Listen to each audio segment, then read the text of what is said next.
Good morning and good evening to the participants of this webinar on both the sides of the globe, India as well as US. I am Dr. Aparna Samudra.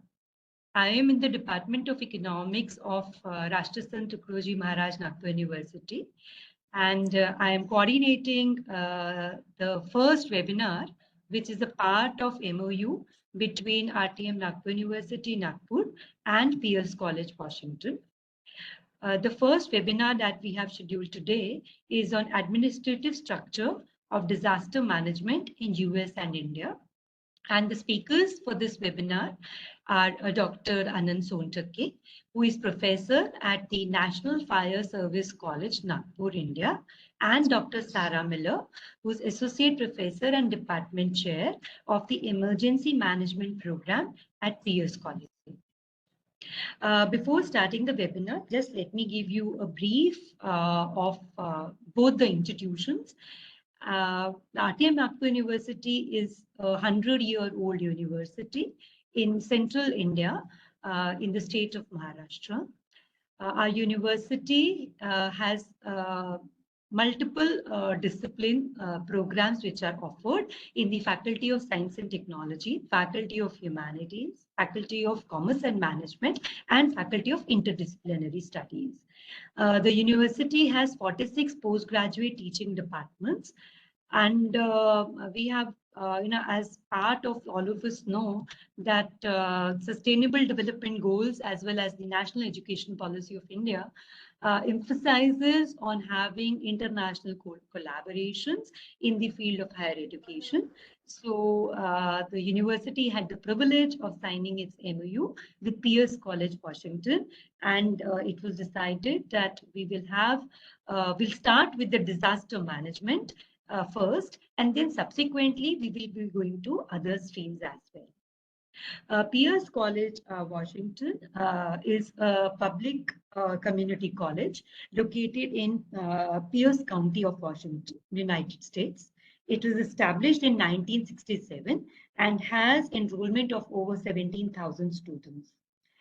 We are, as I told you, that disaster management, we collaborated, and Pierce College has a dedicated department of emergency management, and wherein it prepares its students for careers in disaster management, disaster response, homeland security, and community resilience.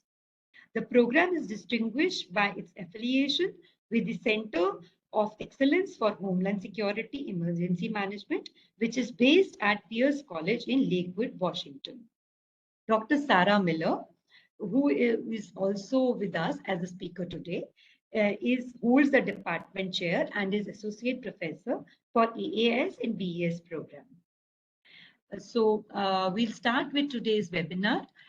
With your permission, can we start with the presentation of Dr. Sontake first, and I'll give a brief introduction of Sir as well before I request him to take over the session. Dr. Sontake is the first professor appointed in the National Fire Service College, Nagpur, under the Ministry of Home Affairs, Government of India, in March 2024. He earned his BE in Fire Engineering from NFSC and furthers education in ME and PhD in Fire Engineering from RTM Nagpur University. And he became the first PhD holder in Fire Engineering in the country. He is also the chairman of the Board of Studies of Fire Engineering in RTM Nagpur University. Sir began his career with State Authority of India, that is SAIL, in Bhilai as a management trainee in fire. Thereafter, he has joined the National Fire Service College, and he has over 25 years of experience in designing and commissioning fixed fire fighting systems, fire appliances, and various projects.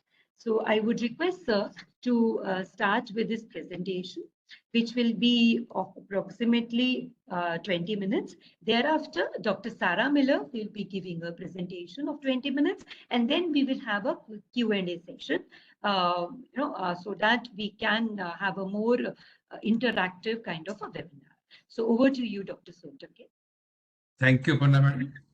for this brief intro, and I will stick to the time 20 minutes because we expect some discussion on after this both two presentations. Yes. Yes. So disaster management is a very vast subject, and understanding or presuming that there is a basic knowledge of the subject that whosoever are there in the webinar right now.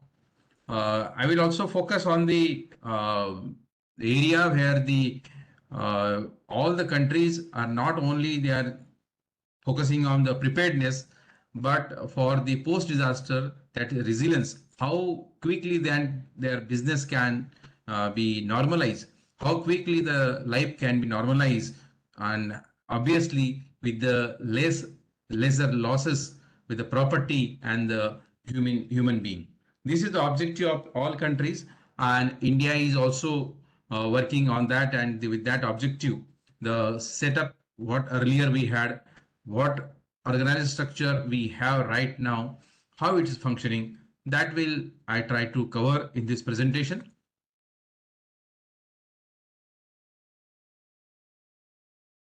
So administrative structure of the disaster management in India, there will be the two part of this session.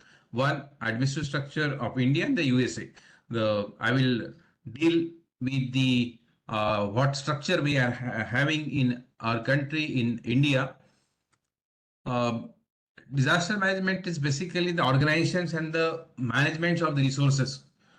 That responsibility deals with the humanity aspects of the emergencies, particularly when we are responding and recovering so as to less impact on the people. This is the cycle. Everybody knows, aware about this. When disaster happens, we have to respond to that, and to get the things normal, we call it as recovery, and try to minimize the losses with the mitigation. But after that, we also put our all knowledge, information, data, experience, what we had earlier for the preparation of the disaster. Disaster may be the natural or the man-made, but all disasters are challenging, and we have to prepare for that, for the disasters. In India, until 2001, this responsibility of the disaster management was with the Agriculture Ministry. But the transform happens, that responsibility shift to the Ministry of Home Affairs in 2002.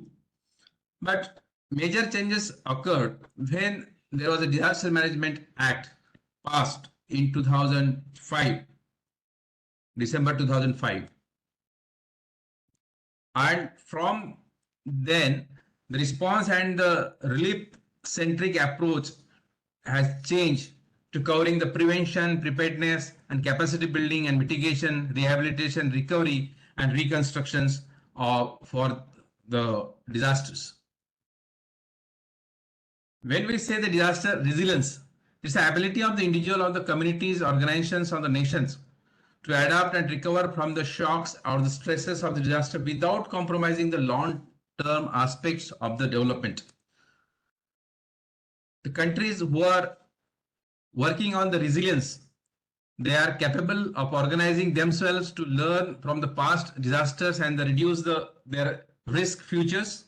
I am giving this background because when the change happens on the new act passed in 2005, and after that the different level of the administrations start functioning, this was the background for that. We normally used to think disasters were traditionally understood as a act of God, but there are man-made disasters also.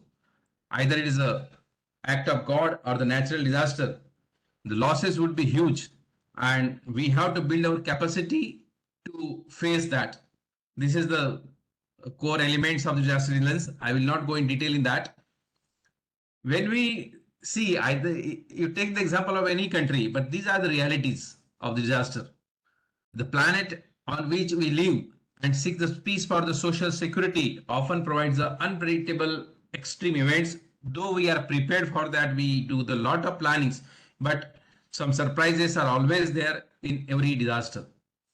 Disaster often triggers the disruptions in the communities that persist after the event, and it is the disasters situation where the land or the building codes that plays the important role, because to minimize the losses, to come into the normal situation, we call it resilience. This codes and standards plays an important role. This is fact. The buildings designed with the earthquake resistance or the with the protection that will bring the minimum losses. This is the reality. And resilience to the disasters is built at the community level. So every person should be involved in that, either in urban or the rural area, either in the administration or in the community. They should be involved in that. No community is immune with the disasters, and no community is an island unto itself. No one is spare with the disaster. So if we see the examples, the infrastructure sector suffers from the highest level of damage. So we have to have the structure at country level who will take care of all this unforeseen and surprises. In most countries, focuses on the recovery for the infrastructure sectors only after the major disaster. But India is well prepared for that. See the difference between the country or the built environment which is prepared for the disaster, and on the right hand side you can see the built environment is not compatible with the disaster situation. See the devastating situation. You can compare. We can see the losses what can happen if you are not prepared with the built environment for any disasters. Either it is a natural or this is the view. You can see the serious forest fire. But in India, we had when Cyclone Fani, where the meteorological department almost pinpointed the accuracy, and with early warning that helps the authority to conduct the well targeted evacuation plan and minimize the losses of the life against extreme severe cyclone storm. No casualty was there. So how this has happened, how we could achieve this, how India could achieve this. This is because of this robust administrative structure of disaster management in India. If we see at the structure, administrative structure, this is basically three-tier structure. We have the federal system. There are the different states functioning. There are then under the states there are districts. So there are three layers of the disaster response framework. One is at national level, which coordinates all mechanism. Second, at state level, we call it as state level disaster management authorities. And third one is at district level, that is and the local administration, which called the panchayat and the subdivision area. We will see in detail how this structure is there, how the role is defined, what is their responsibility, how they are functioning, how the coordination happens between the state and to the national level. Whenever any disaster, during the disaster, how that system operates. When there is no disaster, how that system operates to prepare themselves for any eventuality. Other than this structure, there is a very clear-cut coordination mechanism for the effective disaster response. That is incident response system. How it works, I will explain it in later slides. Then inter-agency coordination structure. There are different agencies working, paramilitary forces and the engineering services. These all are working during the emergency, before the emergencies. How that coordination happens. Coordination between the civil and military. That is also very important. That is the very important resources any country has. So there must be the proper coordination. And important thing is, whenever there is a disaster, communication fails.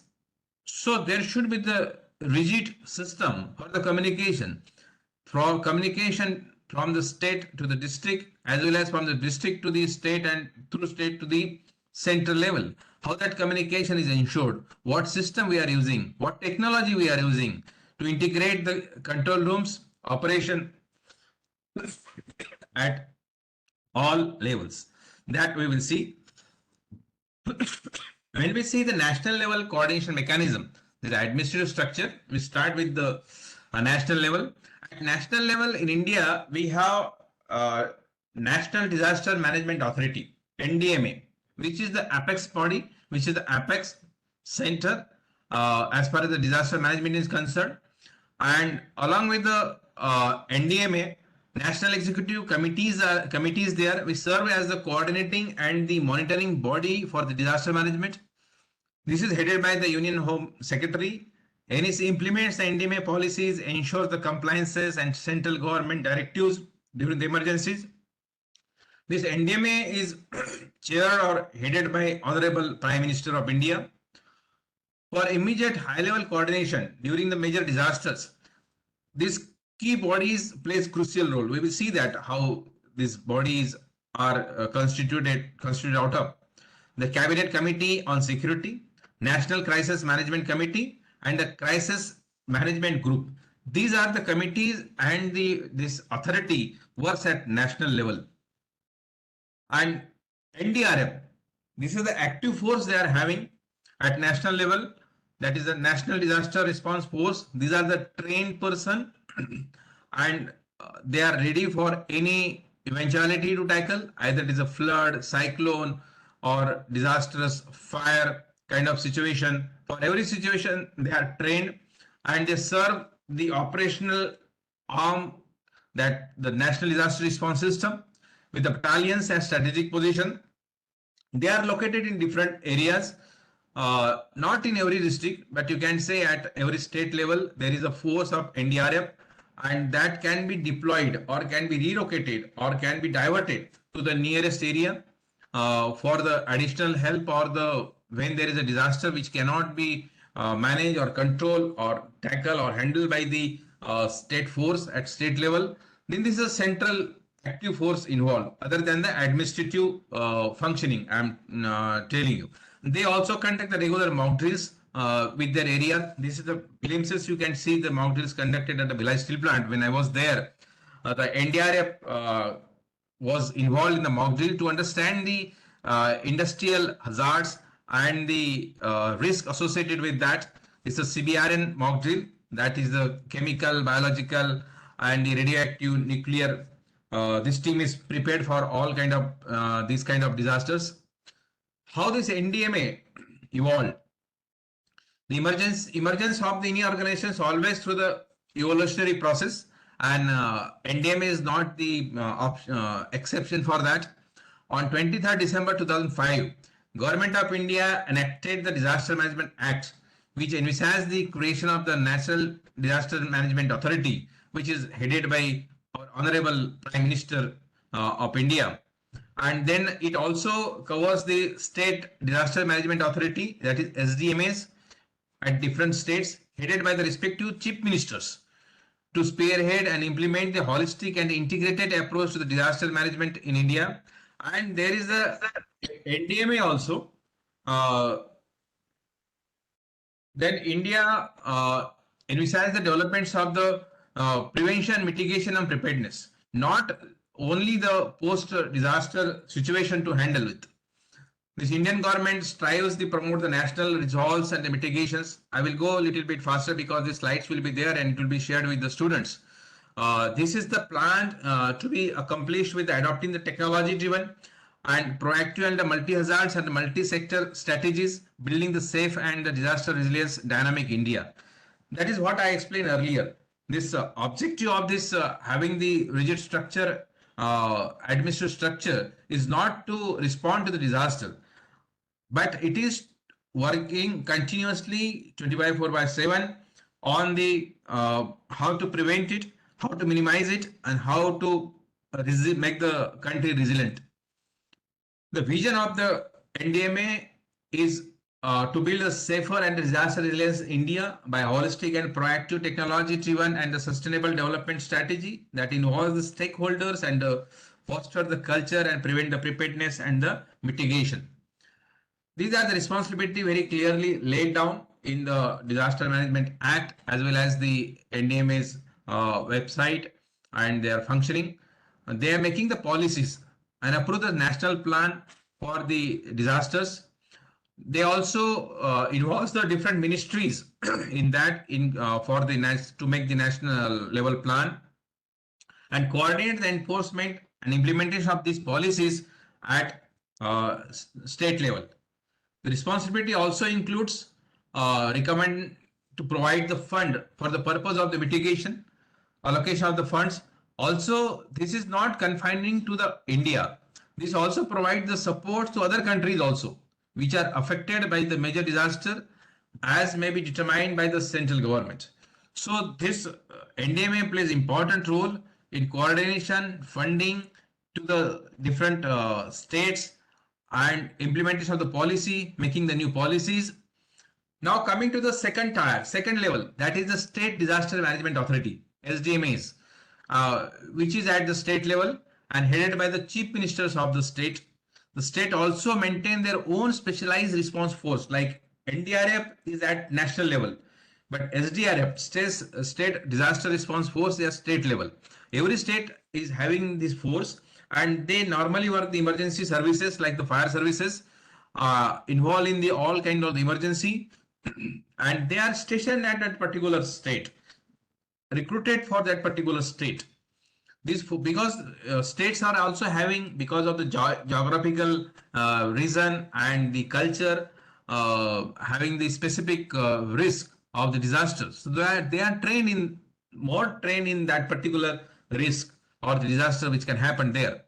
So this focus provides the immediate response capabilities within the state boundaries, because if it depends on the national force, that takes some time, 1 hour, 2 hour to reach there. But this is the force which is available in the within the state that respond immediately. The role and responsibility of the SDMA, State Disaster Management Authority, they see the policies at the state level and implement all NDMA's guidelines which are been framed at a national level, coordinates between the district authority, various departments to ensure the effective and disaster management. Then resource allocations. They oversee the allocation of the resources for disaster management activity within the state. And training and capacity building. This is a continuous process to build the competency in the force, like they are having the SDRF force or some other emergency services, even the administrative staff or the academics. In all areas, they take all initiatives for the capacity building. Now third layer, that is third layer of the administrative structure of the disaster management in India is at district level. Every states are having the number of districts. So at district level, this is also a very critical operational unit for disaster management in India. So this district disaster management is headed by the district magistrate or the collector, and they coordinates plannings and preparedness and response activities within the district. They also coordinates and they have the more interaction with the subdivisions, to the community, to the NGOs at rural area, villages, to the community with the close coordination. This district emergency operation centers are there at every layer. We will see in detail during the communication part. The district disaster management authority also having the clear-cut important role for them. This helps the community mobilization, engaging the local communities in preparedness of the response activities, early warning dissemination. When there is a coastal area, there the communication is required for the early warning to the people. Local resources management. In India, we have the diversity in the culture, in the language. So there, this district authority plays very important role, because the many time communication need to be done in the local languages that help they can take from the local people. So their district authority is playing an important role. Then relief distribution, ensuring that the fair distribution is normally a big challenge in any disaster situation. Then damage assessment. Damage assessment at the grassroots level, at the extreme end, bottomest point. This is done by the district disaster management authority. which is headed by the district collector or magistrate at district level. So this is all three layers. If you bring in one slide, this can be the pictorial view of this, the total infrastructure, administrative structure of the India as far as the disaster management is concerned. Then when we say the coordination mechanism, the two parts are just I want to touch, that is coordination and the communication. The coordination mechanism, it flows in this three layer. The effective disaster management requires a synchronized coordination. Incident response system is there, IRS, based on the globally recognized incident command system. There is a unified command. When there is a multiple agencies share the different jurisdictions or the incident crosses the jurisdiction boundaries, this will help in that case. Area command, when there multiple incidents occurs at the same time or transfer of the command from one area to another area. Then other coordination happens between the interagency, when there is a early warning system during in case of the cyclones or the heavy rainfall, it is normally given by the IMD, Indian Meteorological Department, and flood forecasting warning is given by the Central Water Commission, and the coordinate the information during the landslides or the earthquake is given by the GSI. And there is an institute also, National Institute of Disaster Management, for the capacity building and some research innovation. So this inter-agency coordinations is very well defined, and this happens in between these agencies. Then this is an important aspect, that is civil military coordination. They are having their engineering units, medical teams and air assets. So that coordination happens, it is well defined, and they come into the picture when there is actual emergency or the disaster. Now the third and the last part which I want to cover in the administrative structures of the disaster management in India, that is the control rooms. Control rooms are at all level, district level, state level and the national levels. How it functions? So this facility operates around the clock during the emergency, which providing the real-time coordination and capabilities at all levels. So at national level, we are having the National Emergency Operation Center located at the MHA, Ministry of Home Affairs, New Delhi, and this NEOC, this operating center, functions as the apex control room for the disaster management in India.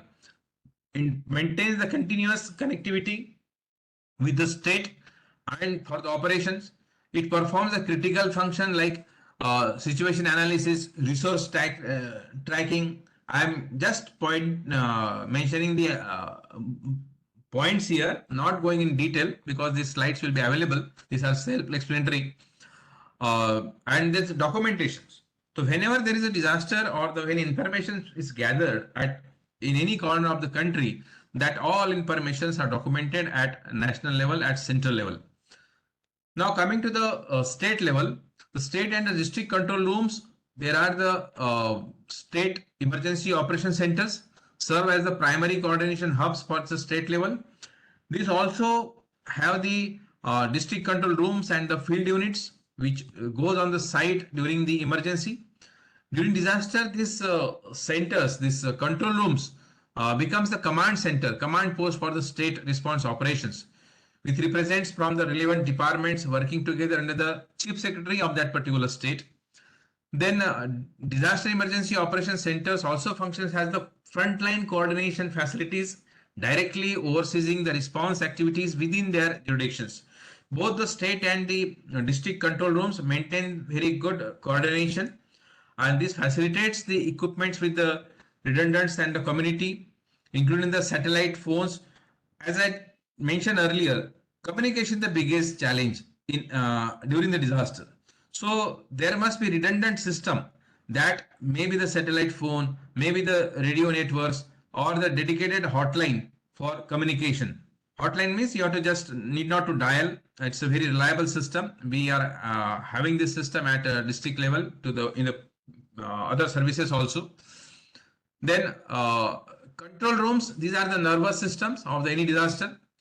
When the technology integrations is also required, like GIS system is provided for the spatial, means it gives the 3D or the four-dimensional visualizations during the disasters.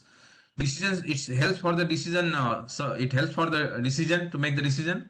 Early warning system, forecasting the network for the timely alert. With that, we can reduce the damage during the cyclones or the any natural disaster. Then common alert protocols are followed. Then mobile applications like National Database Emergency Management System that stores all the data getting from the at state level as well as the district level, and finally it is communicated, it is being used for the preparation of the next disasters. So with this I think I touch upon the different levels, their function, their role, responsibilities, the administrative structure of the India for the disaster management, how it functions, when it started, who is heading, how the communication flows, who makes the decision, who makes the policies, who enforce it, how the community, different agencies, institutions are connected with that. So ultimately, we all have the role to play in the disaster to make the resilient world. So I think I have covered this area. I will stop here. Now I request the next speaker to start his presentation, so that at the end of both two presentation we can have the common discussion or the questions from the students, if you permits or if you everybody agrees with that.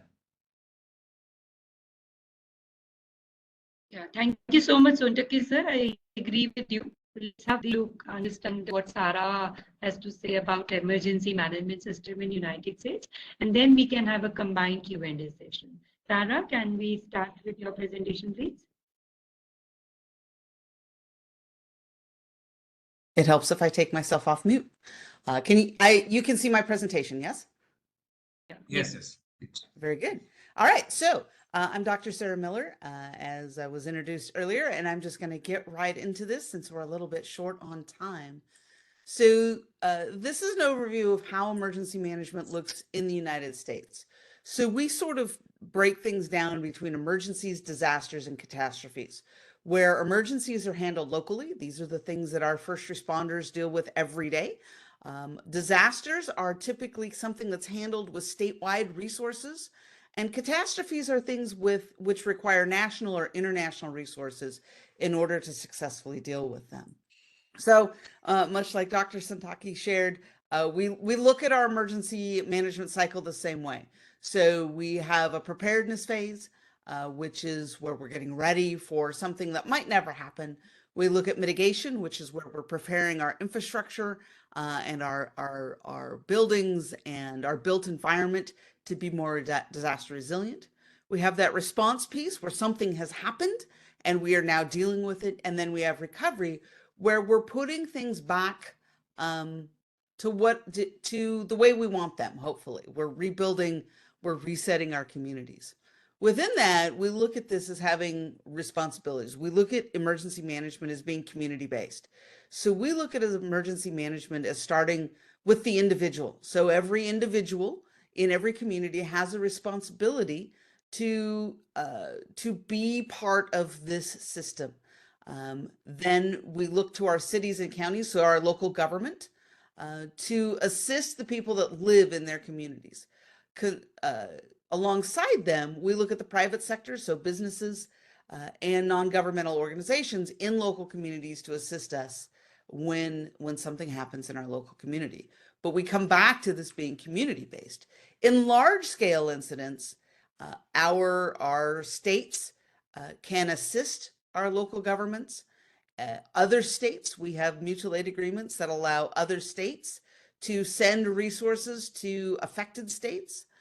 We have the federal government, which upon request can send resources, though typically they just provide funds to assist with local response.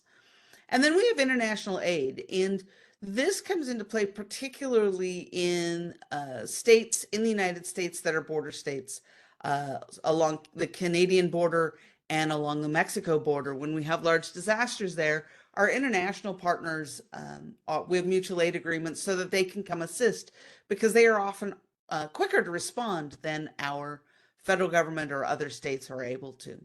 So within that preparedness phase, so which is, I consider it now, right? We're always in preparedness phase. We're always getting ready for something that might happen someday. So we look to individuals to make disaster kits, to prepare themselves and their families for disasters, to learn skills to help each other, to make plans for how they are going to respond to a disaster. We look to businesses to do that. We look to businesses to have their own business continuity plans and their own plans for how they are going to help their employees and how they are going to prepare their organizations for disaster. And the same with our non-governmental organizations. They have a responsibility to prepare their employees, to take care of their employees, but then to also coordinate plans with the governmental agencies that they are going to assist in after a disaster occurs. So at the local government level, that's our cities and our counties and our towns. We do public education. We do a significant amount of public education where we educate the public about the hazards that exist. A lot of people are unaware of the hazards that are around them. And so we do public education around that. We often offer trainings that help people develop skills to take care of themselves and their families and their neighbors after disaster. We have programs like our community emergency response teams, which give people hands-on training to help themselves, their families, and their neighbors after a disaster. We look to help our communities make plans. So as local government, we make our own plans. Every state in the United States has different requirements for what those plans are, but they all require them. They all require some sort of plan that says that explains and outlines how local government is going to respond to a disaster. And so we create those plans, we coordinate them with other local governments around us, we coordinate them with our states, we coordinate them with our NGOs and our business communities. And then we conduct internal training and exercises. So we take our plan and we train our own employees on how it's used. And then we exercise or practice that in simulated disasters so that when the real one happens, everybody knows what they're supposed to do. And there are state and federal government during preparedness. They're making and coordinating plans. They're making sure that their employees have plans. And then they are conducting training and exercises with their partner organizations, which includes our local government.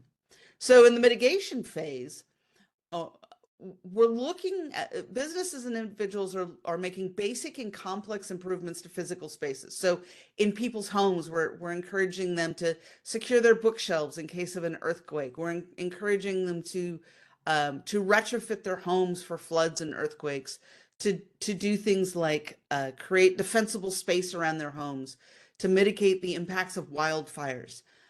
We're asking if they live in areas where there are tornadoes, we're asking them to create tornado shelters so that they have someplace to go in case of a tornado. For businesses, we're asking them to make improvements to the infrastructure they own, because much of our infrastructure is privately owned. Our power companies are privately owned. Our water companies sometimes are.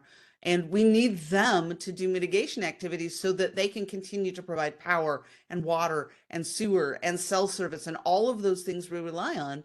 We need them to continue doing that. And to do that, they have to do improvements to harden their owned infrastructure against the effects of disaster. Local government looks for projects for improvement in their own communities and tries to find funding sources for that. Sometimes that is local government funding, some through the standard budget process. Sometimes it is grant funded from the state or federal level. But local government also provides infrastructure services. So they may provide water or sewer. They may provide essential government services like fire service and police service, public works service. And so they're making sure that those employees and that those infrastructures are better able to withstand disaster. And then our state and local government are doing the same. So they're making improvements to the infrastructure that they own. they're providing technical assistance to state, lower levels of government. So the federal government provides technical assistance to the state government provides technical assistance to the local government to help identify these things that need to be improved and help identify funding for them. In the response phase, everyone has a role to play. So individuals and businesses and non-governmental organizations, our expectation is that people are going to help the people who are immediately around them during a disaster. We expect that people will not wait for help to arrive, because depending on the nature of the emergency, it can take many hours for help to arrive. And so we expect people to help whoever's around them. And for businesses and NGOs, we expect them to help the folks around them and to prepare to help our local government if they're requested to do so. Local government provides immediate response to local communities. So our police and fire and our public works go out and do what they can to stabilize, to save lives, first to save lives, then to stabilize the situation, and then try and keep it from getting any worse. So local government will ask for assistance from businesses, from non-governmental organizations, from nearby local governments, and from our states, if that is the scale of the disaster. Our state government assists local governments if they're asked to, and they may assist by providing resources. They may assist by helping locate resources in other portions of the state. They may provide resources by finding resources in other states that are willing to come to our state. All of this hinges on the ability to pay, though. None of this is free eventually, ultimately, right? So if I am a local government and I ask a neighboring agency to come help me, I have to pay them for that service. If I ask the state for assistance, I have to pay for that service as local government. And so it gets complex because it can be challenging to figure out how to pay for these things. Our federal government historically in the United States has provided assistance, either staff or funds, to state governments who then can share them with local governments in order to most effectively respond to the disaster. The federal government also has a responsibility to respond to disasters in things that they own. So federally owned properties, federally owned parks and forests and things like that, the federal government has a responsibility to respond to those. And they also will facilitate international aid requests if that is warranted. At the state level, there are typically mutual aid agreements in place already that allow state governments that are on border states to communicate directly with their government partners on the other side of an international border. And I live in a border state. I live in Washington State. We are bordered by Canada. The state of Washington can talk directly to the government of British Columbia in Canada without having to channel that through the federal government. If a non-border state wanted to do that, they have to channel that request to the federal government because there's no pre-agreed mutual aid agreement. And so has traditionally been the federal government role, and that is to provide assistance to the states. And we'll talk a little bit in a second about how that has changed. So in the recovery phase, individuals, businesses, and non-governmental organizations are coordinating with their insurance companies. If they were insured, they're checking to see how much of their needs are going to be met by the insurance that they have purchased. They are doing cleanup. They're rebuilding their own homes, their businesses, their buildings. They're asking for assistance from local government if that is what is needed. Local government is coordinating those local recovery and restoration efforts. The local government is charged with things like debris management. If you have a large storm or an earthquake and there's a lot of debris, local government needs to coordinate the cleanup of that. Though in the United States, we cannot go onto private property. So individuals are legally responsible for what is on their own property. Local government can assist them indirectly, but they can't go onto someone's property and help them clean up. So local government is also charged with helping meet unmet community needs. So they're looking at what the needs of the community are, because people will not have had enough insurance for their actual need after a disaster. And so the local government sets up committees that are comprised of businesses and non-governmental organizations, state and federal resources, to try and get people what they need to get their own recovery taken care of. State government will assist local recovery and restoration efforts, sometimes with equipment, sometimes with funds, sometimes with personnel. They will coordinate recovery of state-owned assets, and they will be a pass-through agency if the federal government declares this as a disaster and provides funds. That funding goes to the state governments, which then share it with local governments who qualify. So the federal government's role in this is to assist the states with recovery and restoration efforts if that's needed, and to coordinate the recovery of federally owned assets. So they're still responsible for the things that they own.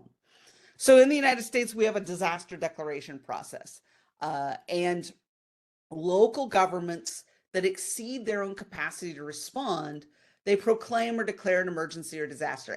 And there's ors in there because that is a state by state process. So in some states, in my state, a local government can proclaim an emergency. Other states allow declarations of disaster or declarations of emergency. So they all essentially mean the same thing, though, and they mean that the local government has determined that they are unable to deal with this incident using their normal laws and policies.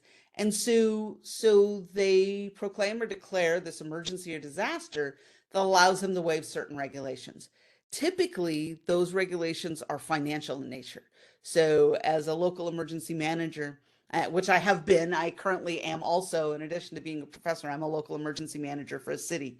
I have a limit on what I can spend on my purchase card or through a purchase order process. And during a disaster, we need to spend more money. And so that emergency proclamation typically will include language that allows us to spend more money to deal with the emergency. It might also impose curfews.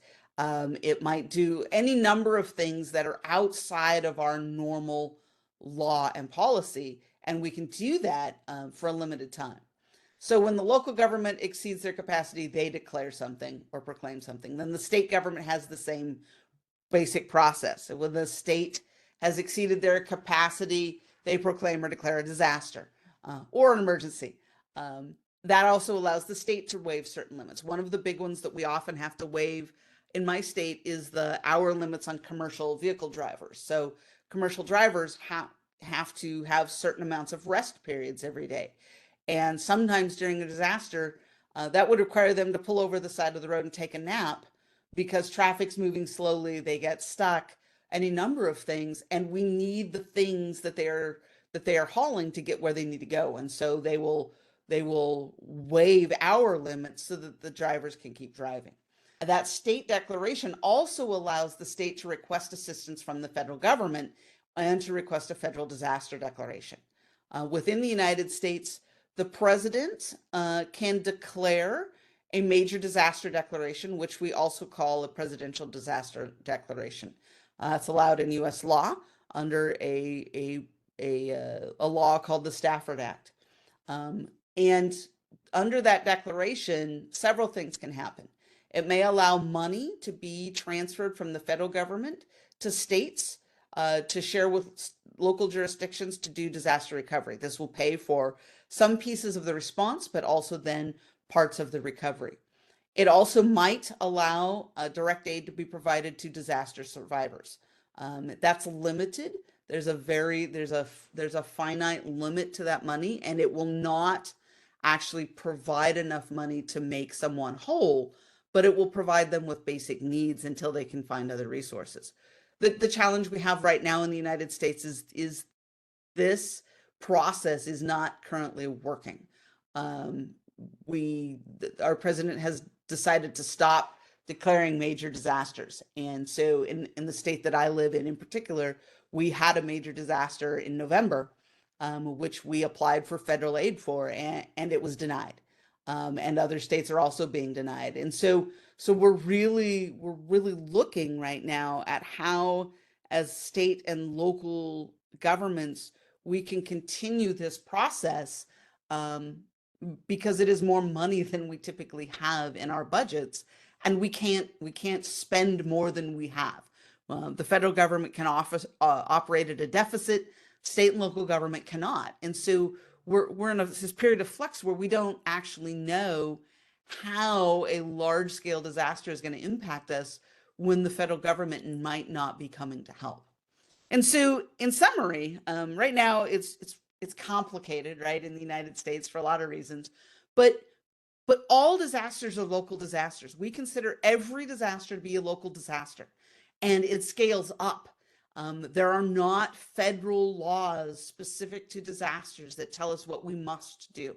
There are suggestions, and sometimes, in the past, money has been tied to doing some of those activities, but that seems to no longer be the case. And so we're refocusing our efforts on helping individuals prepare, helping individuals take care of themselves. We recognize that not everyone can or will be able to do that. And so we recognize very strongly that local government still has a vast role to play, and that this assistance is going to continue to come from non-governmental organizations, businesses, state and federal government.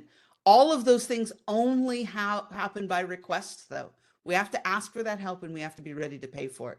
And so right now, our system's in a little bit of flux because we don't actually know what that is going to look like. And so that concludes my portion of this presentation. And we will take questions now. You can either put them in the chat or raise a hand. And we're happy to take questions for about 5 minutes. That's about how much time we have. I see a hand from Angad. go ahead. Angad Yes, ma'am. Patnaik. Yeah. Yes, ma'am. Please put your question. Who is Ma'am, it I have a for, comment. Sarah or for Sontake sir? Ma'am, it is a common question for both Okay. Sontake sir and Sarah, ma'am. Okay. Uh, Go ahead, please. Sir and ma'am, is there any room for improvement in disaster management in India and catastrophe management in USA? If so, then what changes would you like to bring if you were given that authority to bring that change in your respective home countries?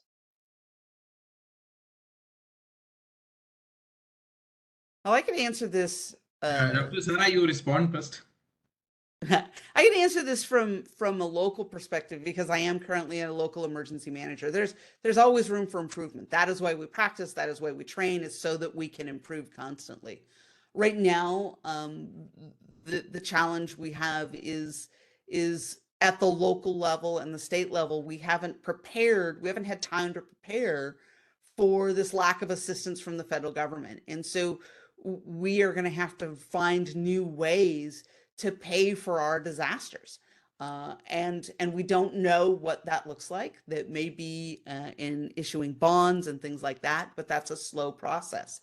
And so we would like the elements of the Stafford Act in the United States to remain intact, but it appears that they are not. And so we're at a point right now where we essentially have to go back to basics, as I call it, and then wait to see how the system overhauls. And so there's a vast room for improvement there. But right now we don't entirely understand what that improvement is going to look like. And that there's always room for improvement in mitigation activities, in hardening our infrastructure, in making people prepared. So those are things that I would focus on. I just would like to add in India perspective to the question raised by the Angad. There are challenges because we have the challenges like the climate change and the dense population awareness level in particular the rural areas. These are the challenges in implementing the policies, communicating with them and having the infrastructure, bringing the infrastructure in actual disaster in use. These are the challenges, and we have the set up at the three layer different layer. But again, when we speak at the state level, because you are asking the what role we can play if we get the authority. See, you being from the National Forest College, you will be the part of that operating system with to that actually executing body and a responder as emergency services. So see, in our country, in India, fire is a state subject. So fire services are at different state. They are under the command of the state authority. And disaster management is also having the forces at state level that we call SDRF, that also functioning under the same state. But now the role and responsibilities are not clearly defined in many places. that brings the confusion. There we have to work as a part when we will go in the field. So there we have to work because the resources are common, the objectives are common, but there are two different forces. One, emergency services like a fire services, they respond to any kind of emergency, not only for the disaster, and the response is very quick because that's services are available, are there round the clock. There is a control room round the clock available, and they are stationed there within a 5 or 6 minutes they reach to the site. But this is not the case with the SDRF services. So there we have to bring some more coordination. These are the challenge, and where you people as a student of the NFSC, when you join this kind of services, you will have the actual role to play in that. So it is not just to wait when you get the opportunity or anybody can get the opportunity. We know the challenges and we know our role individually as a professional, as well as the every citizen need to can contribute for the improvement, and there is always scope for the improvement.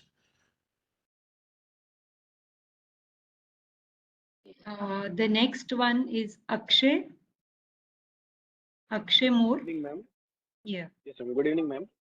My question is from Dr. Sara, ma'am. That as in the starting of their PPT, they've mentioned that for the emergency preparedness, we have to prepare for events that might have never happened or even do not happen in the future. So how do we prepare for those events? Is it based on the previous case studies from other places or it is based on simulations? That's a great question. And we spend a lot of time trying to convince people that bad things will happen. A lot of it is, we look at an approach in the United States called an all hazards approach, because we've recognized that we need to take the same actions for many of our disasters. So we emphasize to people the importance of having plans, of learning skills, of making some sort of disaster kit, because those apply to all of the types of scenarios we have. We know from historical data the things that have happened in our communities.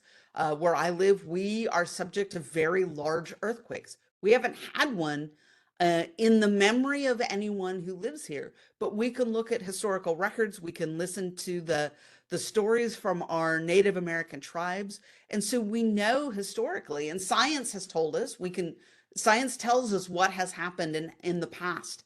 And so we can explain that to people so that they are taking steps to improve their own situation. We can use that same data to harden against those things. Like, we know, even though we haven't had a large earthquake, we know that they are going to happen here again someday. And so we can use that data. We can look at other places where large earthquakes have happened. We can strengthen building codes. We can enforce those building codes. We can encourage property owners and homeowners to retrofit their homes. I've done that to my home. I did a retrofit on my own home to make it more likely to withstand an earthquake. And so we look at the historical data, we look at what has happened from other places, and then we package that in a way that people can understand it, both the people who live in our communities and our elected officials, because it is hard to envision really bad things happening. And so we try and tell them a story around that helps them understand what they need to do and how it can impact them. Great.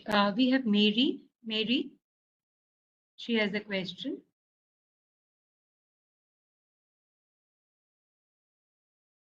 Saying Mary. Are you asking me? Yeah, you raised your hand. You need to ask a question. I absolutely did. I wasn't sure whether or not you were calling on me. My question is for Dr. Sontake, probably more detailed than what some of this other conversation is. But you talked about control centers, and one of the systems that you mentioned that was there in control centers was something that was called the decision support system. Can you tell us what that includes?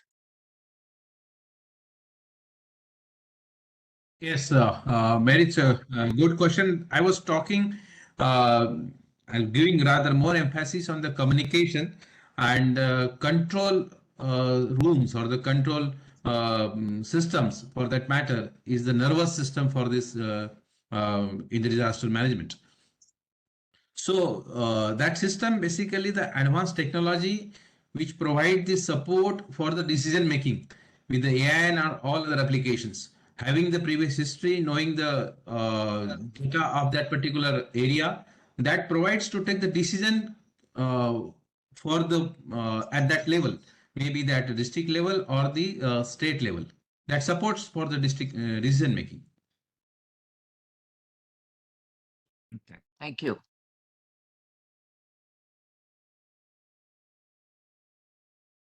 Any more questions, anyone?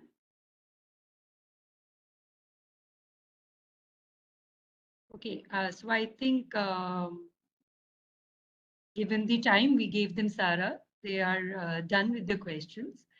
I would like to welcome Vikas sir. He is in the meeting. Just a moment, let me check this. Just a moment. No, probably he's not there.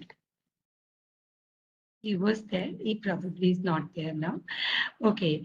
I have one other colleague of mine, Dr. Samit Mahore sir. He's a colleague in our department, as well as he's looking into, he's the director of lifelong education. So our plan is to probably launch a certificate course along with you through his department of lifelong learning. So I welcome him. And before we end the webinar, this is for the participants. I am putting a link, a Google form link. I request you to just give in your details. We will be, of course, generating a report of all the participants who are there for the purpose of badge as well as the certificate. But still, to be on the safer side, I'm just sharing this link for all those who have attended this webinar. So to all the participants, it's in the chat box. The next webinar, as Dr. Sarah Miller has already mentioned in the chat box, is on the May 27th, which will be on the risk and vulnerability mapping. So looking forward to have a similar kind of great response that we had for this session. We had around 150 people who had joined us for this webinar. So that's quite a phenomenal number. Considering the time there, early morning in US and late evening in India, and that's, I think, a great number. So let me just propose a formal vote of thanks to Dr. Sarah Miller for sharing her, administrative setup of disaster management in US, as well as to Dr. Sontake, who has given a great explanation on the administrative structure of disaster management in India. So thanks a lot from Nagpur University, as well as from the Pierce College, to all the participants who have joined us for this webinar. So I hope it has been a fruitful session and a learning session, hoping to have more of these in the future. Thank you once again. Thank you so much. Thank you, Aparna madam. Thank you all. Before that, can I just request everyone to please switch on the video so that we can capture a photo. Okay. Yeah, if you can just switch on the video, we can take a photo, please.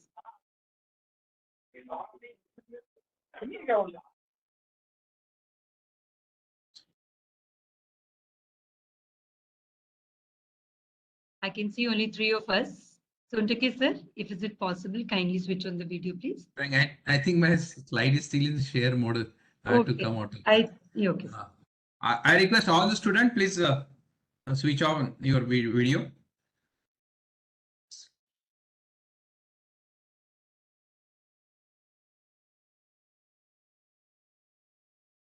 They are in the examination mode right now. Their examination is going. Okay, no problem. Sir, are you able to switch on the video? Will I, or should I? I'm just trying. Yeah. Control-C-D.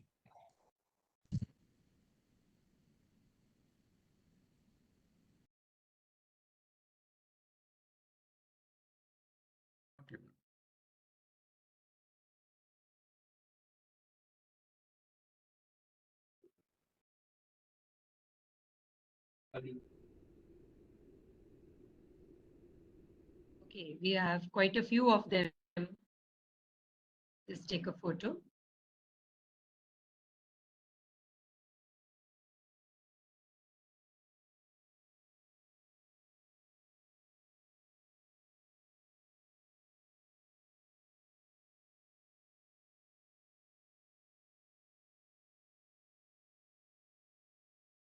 So thank you so much. Thank you so much once again.